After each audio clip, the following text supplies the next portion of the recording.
Champions trophy విజేతగా భారత్ నిలిచింది. ఫైనల్లో కివీస్ పై టీమిండియా ఘన విజయం సాధించింది. మూడోసారి టీమిండియా ఛాంపియన్స్ ట్రోఫీ కైవసం చేసుకుంది.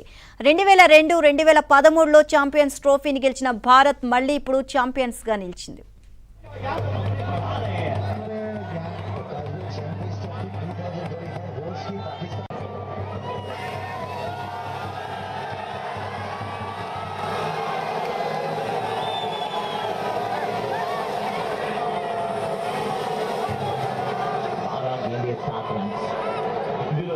बुलाया गया है 6 में 47 रन ऑलरेडी पड़ चुके हैं केएल राहुल।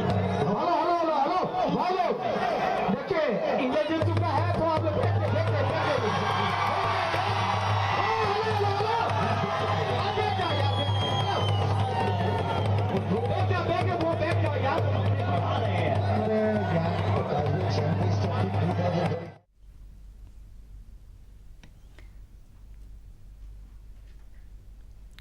ఛాంపియన్స్ ట్రోఫీ విజేతగా భారత్ నిలిచింది. ఫైనల్లో కివీస్ పై టీమిండియా ఘన విజయం సాధించింది. మూడోసారి టీమిండియా ఛాంపియన్స్ ట్రోఫీ కైవసం చేసుకుంది. 2002, 2013లో ఛాంపియన్స్ ట్రోఫీని గెలిచిన భారత్ మళ్లీ ఇప్పుడు ఛాంపియన్స్ గా నిలిచింది.